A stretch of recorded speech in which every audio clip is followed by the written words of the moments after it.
Hi everyone, welcome back to evidyarthi.in। मैं हूँ Mitali and now I welcome you all in today's session. So आज हम लोग क्या करने वाले हैं, अपने इस पूरे सैम्पल पेपर का जो कि सीबीएसई ने रिलीज किया था, इसके लास्ट सेक्शन पे हम लोग पहुँच गए हैं, section E. And most important because ये केस स्टडीज है which are coming to you for the first और सेकेंड टाइम। इससे पहले एक बार टर्म 2 में आ चुके हैं, बट नाउ ये पेपर में 3 घंटे के पेपर वाले सिनेरियो में फर्स्ट टाइम हम इस टाइप के क्वेश्चंस को करने वाले हैं। और क्योंकि ये सीबीएसई ने रिलीज करा है आपका पेपर, तो क्वेश्चंस अपने आप ही बहुत महत्वपूर्ण हो जाते हैं, बहुत इंपॉर्टेंट हो जाते हैं, and that is why we are going to discuss these questions today. ठीक है, सो चलिए क्वेश्चन को मैं एक बार रीड करती हूँ आप लोगों के लिए। आपको सबसे पहली जो केस स्टडी है वो कार्स के ऊपर दे रखी है। क्वेश्चन में बताया गया है in the month of April to June. Okay, so मैंने यहाँ पर मई टू जून कर दिया है। ठीक है, तो इसको ठीक करते हैं।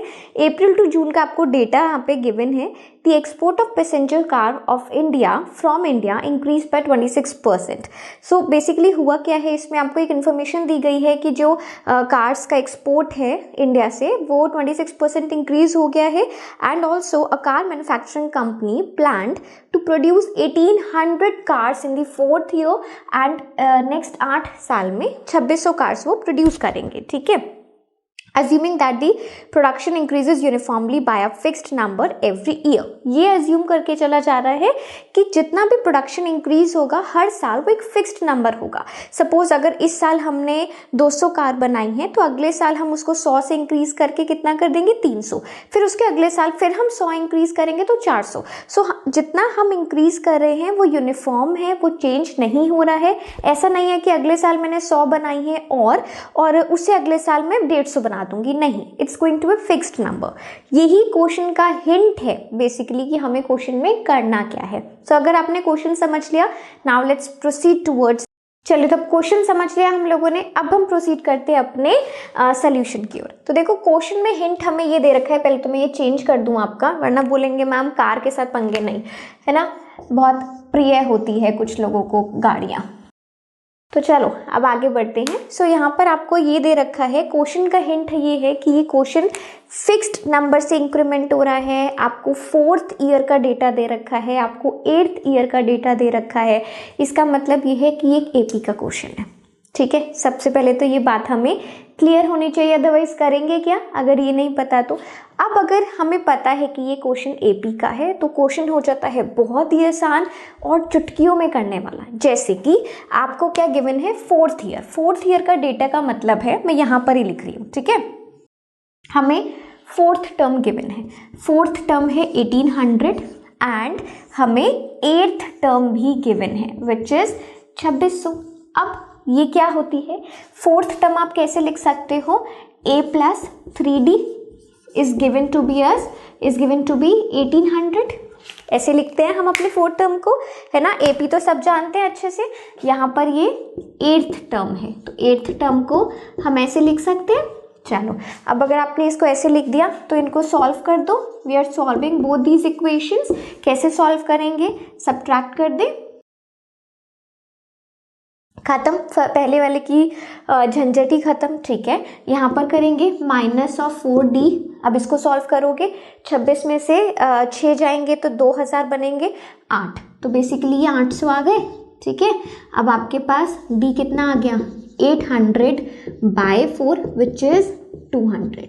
तो हमने सबसे पहले अपने क्वेश्चन में एक फिक्स्ड नंबर, यानी कि जो गाड़ियां इंक्रीज हो रही थी हर साल वो कितने नंबर से इंक्रीज होंगी, the difference is going to be 200।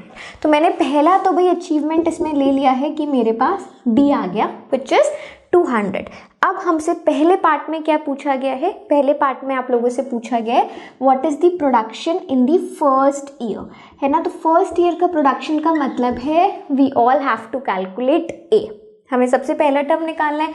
ए कैसे निकाल सकते हैं, using any of these equations, किसी भी एक इक्वेशन को यूज कर लो। क्या हो जाएगा, 1800 माइनस 3d। ठीक है ना, मैंने सीधा सीधा उसको ऐसे लिख दिया, 3 × 200 हो जाएगा। तो भाई 1800 में से 600 को आप सब्ट्रैक्ट कर दो, क्या ही बात है इसमें तो, है ना। तो हमारे पास आंसर आ जाएगा 1200। तो पहले साल में प्रोडक्शन होगी 1200, चौथे साल में ऑलरेडी गिवन है, 8th ईयर में भी गिवन है। नेक्स्ट पार्ट में आप लोगों से क्या पूछा है, what is the production in the 12th year. So क्या अब ये मुश्किल है, हमारे लिए बिल्कुल मुश्किल नहीं है।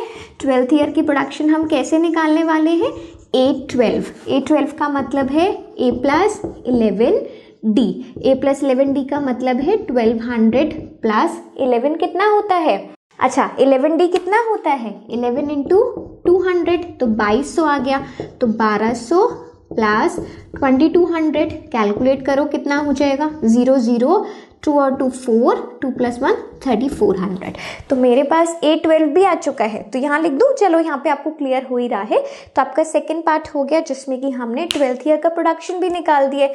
ठीक है, अब हमसे लास्ट पार्ट में पूछा गया है, you need to find the sum of the first 10 years.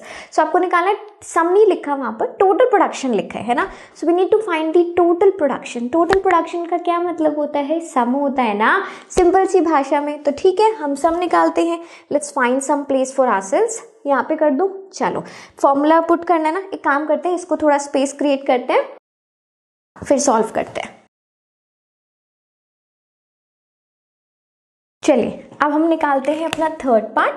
Third part में आपसे फर्स्ट 10 ईयर्स का सम पूछा गया है ना, टोटल प्रोडक्शन। तो इसका मतलब मुझे S10 निकालना है।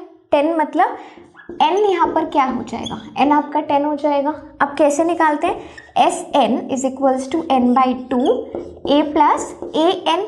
ऐसा कर सकते हैं ना हम लोग, लास्ट टर्म अपना ले सकते हैं। n कितना है, हमें S10 निकालना है। S10 का मतलब है कि हमारा जो n है वो 10 है, तो 10/2 कर दूंगी मैं। A कितना है 1200, और 10th टर्म कितनी है हमारी, निकाल सकते हो आप 10th टर्म, चलो निकाल लेते हैं।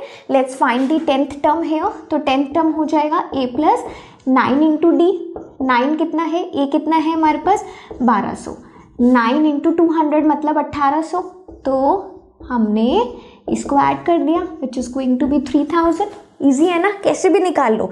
बहुत सारे सम के तो हमने 3 फॉर्मूलाज पढ़े हैं, तो आप किसी भी तरीके से निकाल सकते हो। ठीक है, चलो अब यहाँ पर हो जाएगा 5, इसको ऐड कर दे, कितना आ जाएगा हमारे पास, देखिए ज़रा, 2 इधर आएगा एंड 3 प्लस 1 4। तो 42 इंटू 5 कितना होगा, 2 इंटू 5 इज 10, 1 ऊपर गया 20 प्लस 1, ठीक है ना। सो 2 लाख एंड कितना आ गया है, 21,000 आ गया, लाख में नहीं पहुंचे हैं। ठीक है, कोई बात नहीं है। सो टोटल प्रोडक्शन जो 10 सालों में की जाएगी, that is going to be 21,000।